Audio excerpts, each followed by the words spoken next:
Okay, targeted individuals. Right now, this is a talk that's designed to help us identify events that are spiritual red flag events. Now, what is a spiritual red flag event? Yeah. Now, when you interact with people as a targeted individual, you run across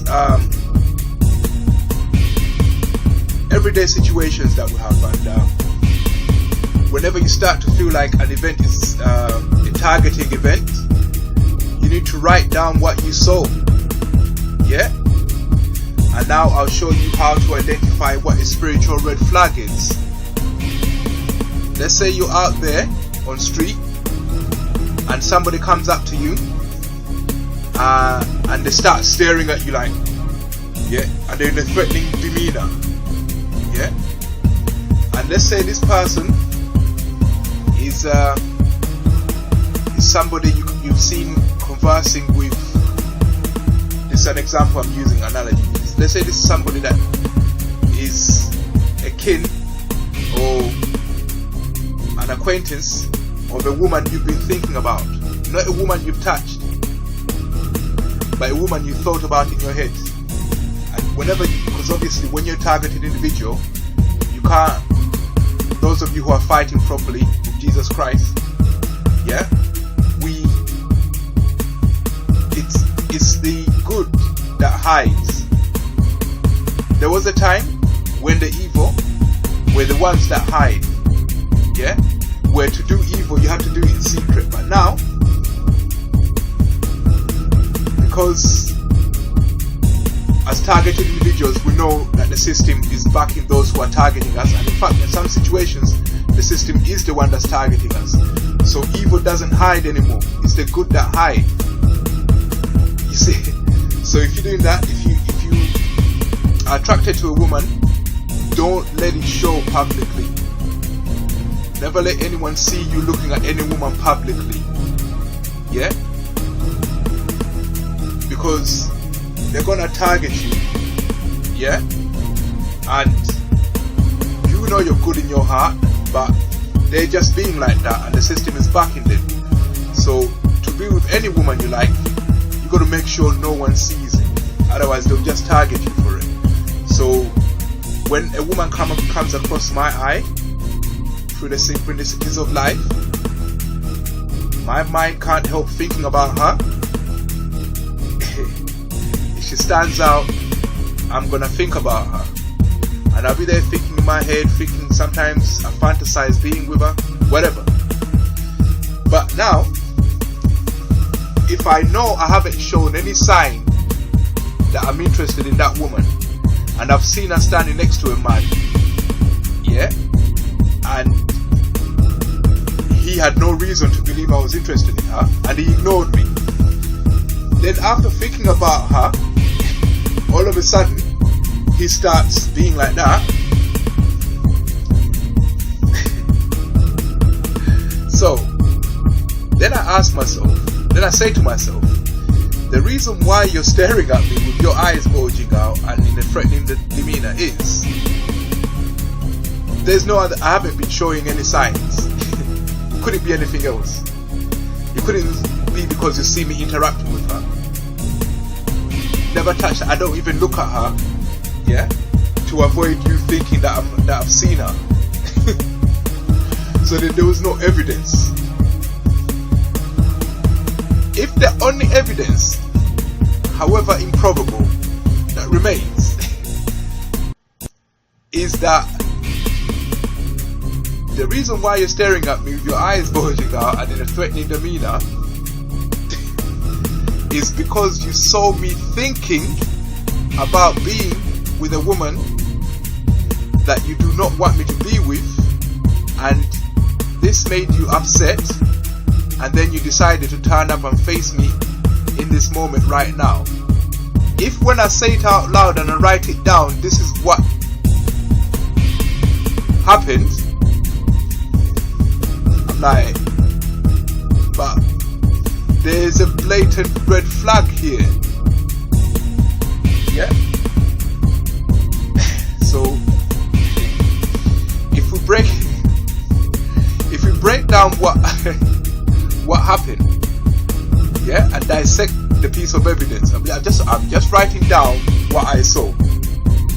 Yeah, I've included opinion, but I'm writing down what I saw.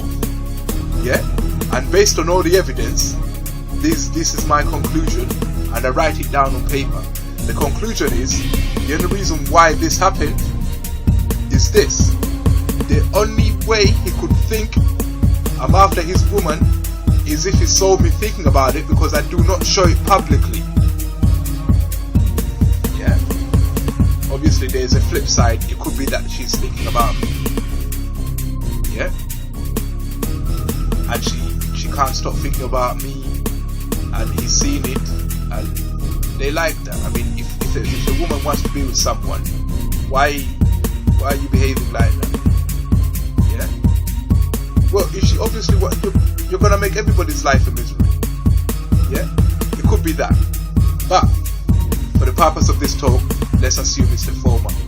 That the only way you could have known that I'm thinking about her is if you saw me thinking. You saw me thinking. That's the first thing that stands out at me there. Yeah. Being with a woman is another thing that stands out. Yeah. Yeah. Being with a made you upset is another thing that stands out at me. Yeah. Made you upset. Decided to turn up and face me is another thing that worries me there. Yeah. And then another thing, this moment right now. Yeah. When I dissect my conclusions into these key points, I then have to consider the 5 most common targeting objectives for these perpetrators. When they target you, they will not stop. Oh, this is number 4. They will not stop until, this is 4. Until one of these objectives has been achieved. They either cause you death or injury, mental breakdown, cause you to do something where you become incarcerated, or cause the particular loss. Right? Now, when you look at this and you see the spiritual violation, yeah, and nowhere in this have I done anything that's illegal. Thinking is not illegal. Yeah. In fact, human rights are designed to protect our right to freedom of speech and freedom to think whatever we want. The freedom to think freely is afforded to every human being. So no human being can judge what you're thinking. And if the person that's acting like that tells you he's Christian, you're like, if you're Christian, you believe in God. You believe in the power of prayer. You believe that if I pray, God can answer my prayers. Am I correct so far? You say, yeah. So you believe that if I pray in my head, God can answer my prayers. Yeah? So that means you do believe that God can see what we're thinking. Yeah? And do you believe that God is the only one that has the right to judge? No human being has the right to judge you. Only God can judge you. Yeah? Only God can judge what you're thinking. When you do stuff outside into the physical world, obviously human beings can judge you. But when you do things in your head, only God's supposed to be able to see there, and only God can judge you. And if you're a Christian, yeah, how can you say you're judging me? Yeah? And you've decided to turn up and face me based on your judgment. Yeah? Am I supposed to be afraid of you or the Almighty? Am I supposed to be afraid of offending you, or should I be afraid of offending the Almighty? Yeah? So it's sacrilege, it's blasphemy. Yeah? You're divinating, and what you're doing is sacrilegious, and it amounts to blasphemy. There's only one God, and it's not you. No human being is a God. So are you acting that I should be afraid of thinking about a woman? I should be afraid of thinking You're not God. I cannot be afraid of thinking. Your mind is not a man, and he don't really give a shit. Yeah? So, if the Almighty allows me to think it, why are you carrying on that you won't allow it? Is it your place to judge what I'm thinking? Anyway, so then we move on to the things you must be careful of when you see that event there. If you have managed to write that down as something that you've experienced, you must be careful to avoid this. Okay? You need to talk to yourself and explain to yourself why you're not being paranoid, otherwise you might become paranoid. You need to check that you're not being paranoid. Could this have been a coincidence? Somebody's there, could it have been any other reason? If it's any other reason, then you're being paranoid for thinking this. If you've eliminated all the possible reasons and the only one that remains is this, that's what you write down. Yeah. So you have to check that it's not paranoia. Obviously, when you experience this, somebody standing there like that, yeah, you have to be on your guard. Yeah. Whenever they start to talk to me in my mind, when I was younger, I'm 40 years old now, but most people will see me, I move aside. When I'm on the street, I move aside from everyone. Yeah. And they will think that, you know, the kids nowadays, they will say, how comes our parents couldn't do this person? Yeah. He's nothing. You just look at him and he moves aside like he's nothing. How comes they couldn't do this? Yeah. When I was younger, I used to do things different. Still the same thing. I used to do things different. Their parents used to watch into my room, and then they'll start talking to me. You know, targeted individuals. You know that. Yeah. This was like 10 years ago, 15 to 20 years ago. Yeah, 10, 15, 20 years ago, something like that.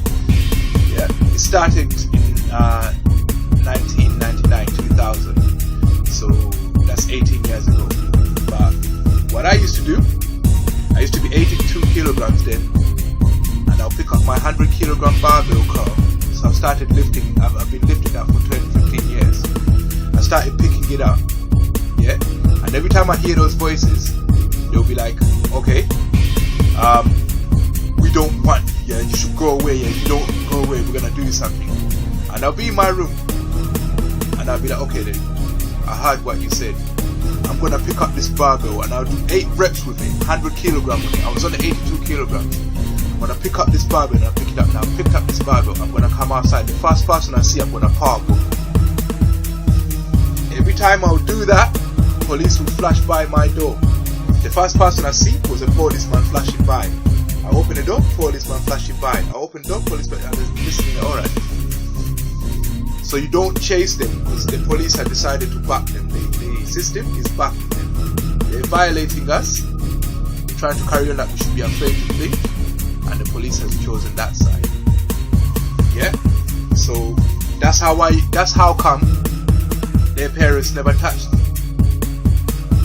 Because I was pound for pound the most powerful man on the planet, 82 kilograms, lifting 100 kilogram barbell curl.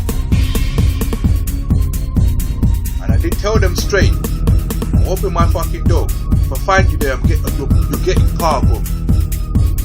If you stand on the fucking weighing scales and you see anything less than 100 kilograms, if I find you, my fucking... So they normally left me alone. Yeah? But when their kids grew up, they didn't understand that we went through these battles with them. I went through these battles with them. Yeah? So all they see is the humility. Yeah? Because I'm a man that follows the teachings of Jesus Christ, and they think that that's weakness. It is not weakness. It is not weakness. It's the right thing to do if you're a targeted individual. Yeah? That's what Jesus taught us to do. That's why I'm like that. So, but I do become... Anyway, so you also have to avoid their traps. Yeah? They might be setting you up to do something where they can say, oh, he hurt me. Then they'll call police and you get incarcerated. And then of course, if if it's a woman they're bothering you for, they want to break up the relationship, for you to lose your relationship. So these are the 4 things you must be careful of when you see targeting of that nature. To avoid any of these, you have to think logically. You have to break down the evidence. And when you see a spiritual red flag, that trumps everything. You need to deal with yourself spiritually. Now, the targeting, because I never really did spiritual flagging and I've been a target for 18 years, my mind evolved. Yeah? I'm gonna put this the most delicate way possible. My mind evolved an anomalous condition or existence. The targeting over 18 years has caused my mind to develop a condition or existence that is uncommon and is deviant from what you call a normal condition. So I have a normal condition, what you would expect a normal mind to be, but my mind has also developed another condition that is anomalous. It's an anomaly in nature. So I didn't notice this happening. By the time I started to calm myself down, and started to say, well, let me think about what's happening. I noticed that my mind was doing things that later turned out to be like salvation from Yahweh or Jesus Christ. Yeah? It turns out that what my mind became, it became something that I can use to defend myself when people are seeing what I'm thinking.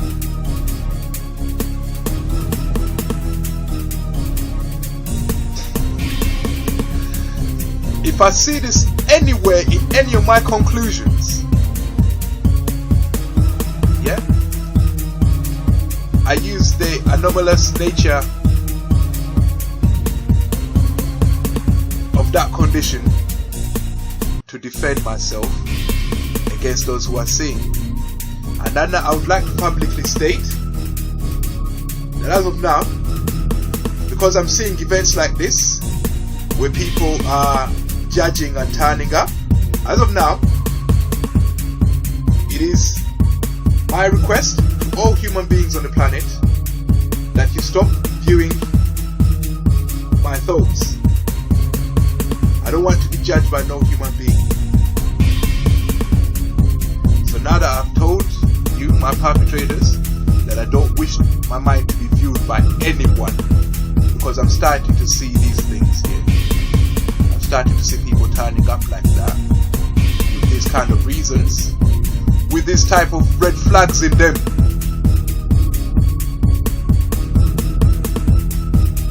I'm done. It's something that's already been done.